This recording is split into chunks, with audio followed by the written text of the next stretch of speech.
Monsieur le Premier ministre, Madame la Ministre, Messieurs les ministres, comme vous venez de le dire très justement, la vaccination représente un espoir énorme, on peut le dire ainsi, pour arriver progressivement à contrôler cette pandémie qui a provoqué autant de morts et autant de souffrances de par le monde et spécifiquement en France. Les nouvelles qui sont arrivées de par les industriels qui ont développé les premiers vaccins au décours des études cliniques d'efficacité et de sécurité au cours de ces 2-3 dernières semaines sont sur ce plan encourageantes et même dans une certaine mesure nous ont surpris par la qualité des résultats. Donc je vais brièvement les évoquer, mais avant de les évoquer, je voudrais néanmoins vous indiquer une notion de prudence. Je crois qu'il faudra conserver tout au long de l'élaboration que vous ferez de la politique concernant la stratégie de vaccination.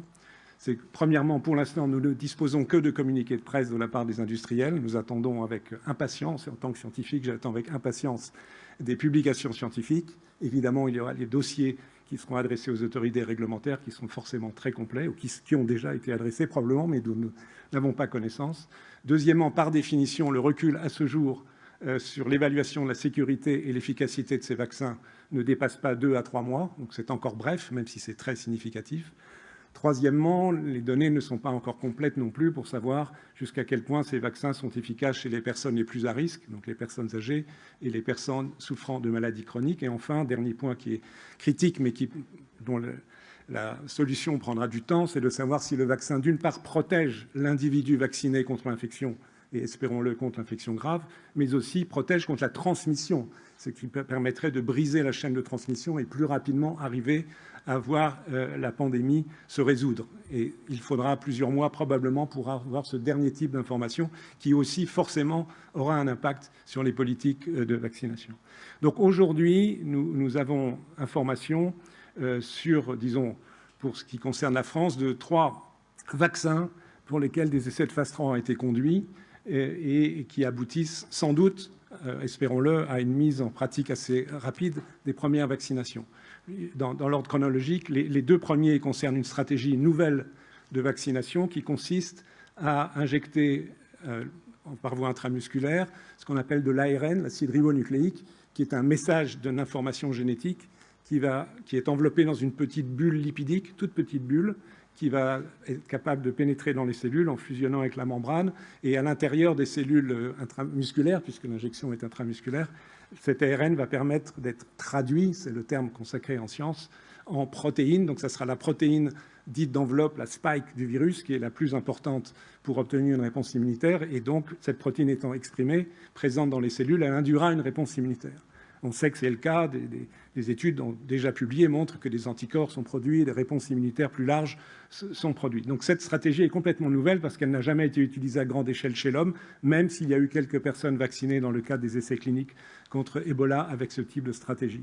Donc le premier, c'est le vaccin de Pfizer et BioNTech, dont les premiers résultats ont été annoncés, avec une efficacité donc, dans la période de temps que j'ai indiquée, qui dépasse 90% et avec apparemment une protection également contre les formes graves de l'infection.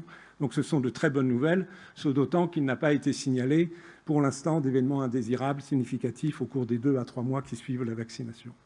Donc c'est évidemment un espoir important avec les incertitudes que j'ai mentionnées tout à l'heure.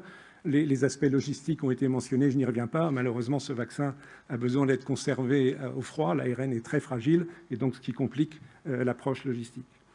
Mais donc ce vaccin devrait, si les autorisations de l'Agence européenne puis l'évaluation française par l'HAS est positive, pouvoir commencer à être utilisé pour vacciner les personnes dans les EHPAD, comme cela a été indiqué tout à l'heure. Le deuxième vaccin qui suit de près est celui de la société Moderna, qui est fondé sur la même technologie, avec à peu près les mêmes résultats pour ne pas être trop long, et donc qui va suivre logiquement avec les possibilités de disposer de ce vaccin, si, encore une fois, l'évaluation réglementaire est satisfaisante.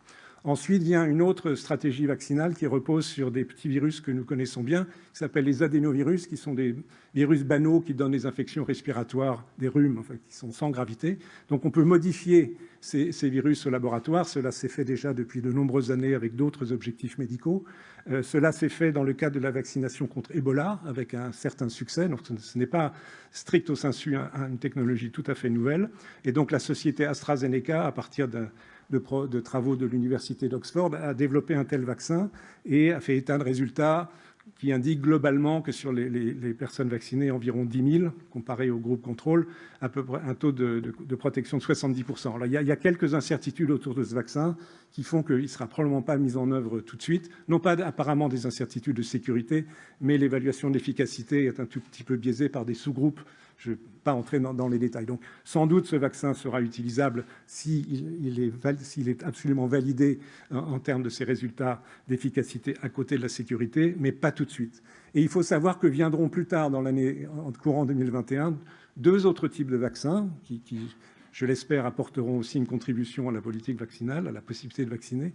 Le troisième est une technologie plus classique qui consiste à faire produire par des cellules la protéine d'intérêt, en l'occurrence toujours cette fameuse protéine spike, de l'associer à un adjuvant lipidique et de l'injecter par voie intramusculaire. C'est notamment la stratégie choisie, une des stratégies choisies par Sanofi, mais il y a également une société américaine qui est en train de mener des essais de phase 3 dont on attend des résultats au printemps.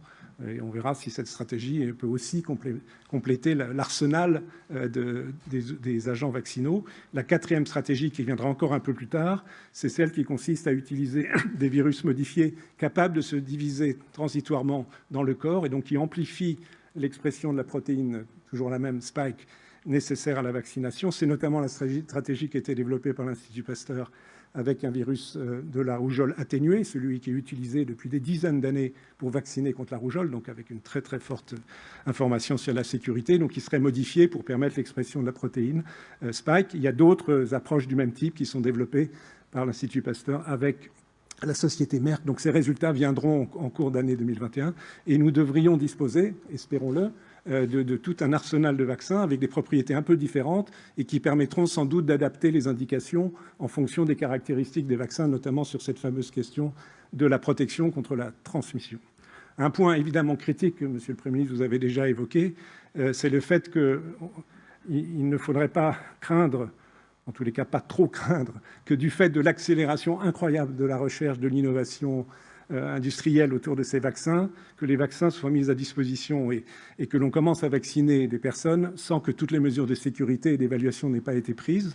Donc ça, c'est le rôle des agences réglementaires qui évaluent, donc l'agence européenne et les agences françaises pour ce qui nous concerne, qui évaluent la qualité du produit, est-ce qu'il n'y a pas d'impureté, etc., qui le contiennent, qui évaluent sa toxicité éventuelle dans des injections dans différents types de modèles animaux. Il y a tout un protocole sur ce point qui doit être strictement respecté, qui évalue son efficacité dans des modèles animaux, ce qui a été fait chez des souris, chez des hamsters, chez des primates, et évidemment qui évalue les essais cliniques, d'abord dits de phase 1, qui testent la dose, essentiellement les modalités, et puis les essais de phase 3 dont je viens de parler, qui évaluent à la fois la sécurité et l'efficacité.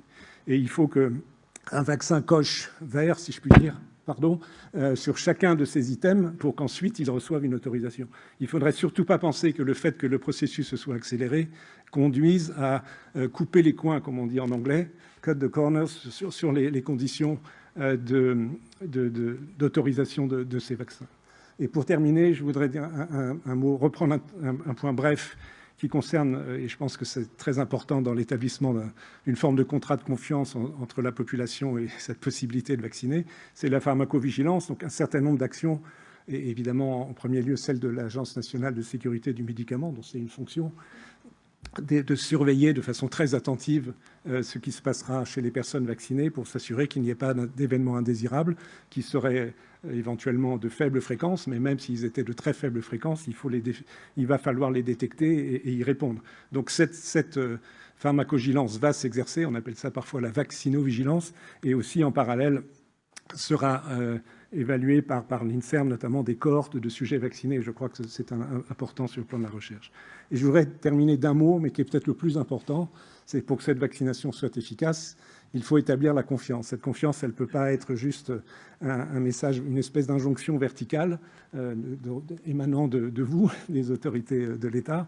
Elle implique, à mon avis, et c'est absolument critique, et je pense qu'il faut vraiment travailler sur ces questions, l'ensemble des acteurs, donc en premier lieu les professionnels de santé, qui doivent être eux-mêmes convaincus par une communication transparente et complète sur l'analyse bénéfice-risque, comme on dit, de ces vaccins. La société civile, vous l'avez dit, on peut penser en particulier aux associations de patients atteints de maladies chroniques.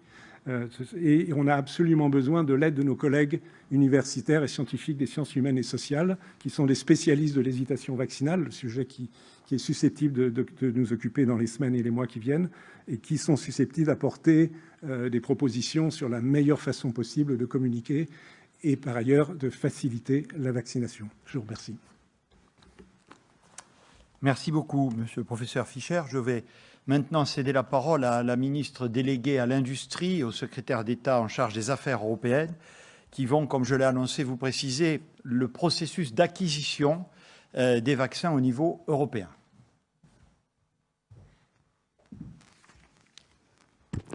Merci, Monsieur le Premier ministre. Bonjour à toutes, bonjour à tous.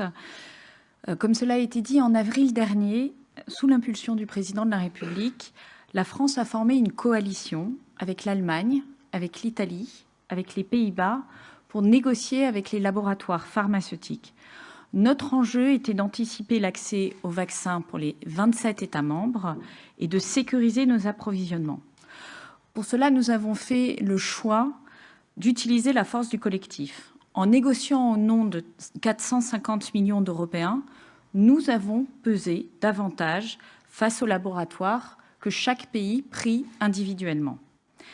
En utilisant la force du collectif, nous avons également évité une course contre-productive entre pays et nous avons garanti un vaccin accessible à tous, au même prix et au même moment, y compris aux pays dont la population est moins nombreuse.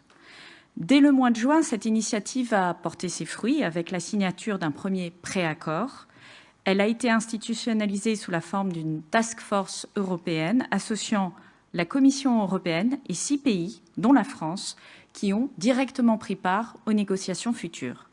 Nous avons retenu une stratégie ciblant les candidats vaccins sur la base de 3 critères. Premier critère, nous avons privilégié les candidats vaccins les plus prometteurs scientifiquement. Deuxième critère, pour couvrir au plus vite nos besoins, nous avons évidemment ciblé les laboratoires qui étaient les plus avancés dans leur étude clinique.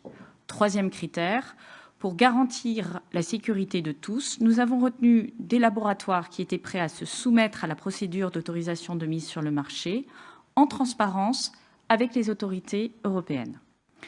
Tous les candidats vaccins ont été soumis à un comité scientifique d'évaluation de ces candidats vaccins, réunissant des experts venus d'horizons différents, présidé par Marie-Paule Chieni, dont la compétence est reconnue internationalement. Dans ce cadre, nous avons ciblé plusieurs laboratoires et plusieurs types de solutions vaccinales. Ce choix était d'autant plus nécessaire qu'il s'agissait d'anticiper la possibilité qu'un ou plusieurs candidats vaccins, voire types de candidats vaccins, puissent connaître un échec. Et vous l'avez compris, la validation, c'est l'autorisation de mise sur le marché. C'est ça qui indique que nous avons un succès. Une fois ces critères scientifiques et médicaux remplis, nous nous sommes employés à sécuriser industriellement notre approvisionnement. Pour cela, nous avons obtenu que la production des vaccins soit assurée quasi intégralement sur le sol européen et notamment en France. Nous avons fait en France l'inventaire de nos capacités de production sur le territoire national, dialogué avec l'ensemble des sous-traitants de l'industrie pharmaceutique pouvant être mobilisés. Notre approche est européenne et les entreprises présentes en France doivent pouvoir contribuer à cet objectif de sécurisation de la production des doses. Les 2 premiers vaccins pouvant obtenir une autorisation de mise sur le marché seront donc en partie fabriqués en France. C'est le cas de BioNTech avec Delpharm sur un site en Eure-et-Loire et de Moderna avec Recipharm sur un site en Indre-et-Loire. Ce sera aussi le cas du vaccin fabriqué par Sanofi. Depuis juin, comme l'a indiqué Monsieur le Premier ministre, nous avons donc conclu avec l'Union européenne 6 contrats de préachat de vaccins correspondant pour la France à un potentiel de près de 200 millions de doses, ce qui correspond pour l'Union européenne à plus d'1 milliard de doses. De nouvelles négociations ont été entamées avec d'autres candidats vaccins prometteurs. La France, dans ce processus, a été directement impliquée dans l'ensemble des négociations et plus particulièrement chargée de la négociation de 3 contrats. Sur chaque contrat, la répartition des doses entre pays européens se fera au prorata de la population des pays. Donc 15% des doses livrées à l'Union européenne seront pour la France. Cela signifie que pour 100 millions de doses livrées par un laboratoire, 15 millions de doses seront réservées à la France. Comme vous le savez, aucun vaccin ne sera utilisé en France s'il n'a pas obtenu une autorisation de mise sur le marché. Dès que cette autorisation sera obtenue, et donc nous avons des indications selon lesquelles des autorisations de mise sur le marché pourraient être obtenues dans le courant du mois de décembre. Dès que ces autorisations seront obtenues, les entreprises se mettront en ordre de marche pour livrer simultanément les doses de vaccins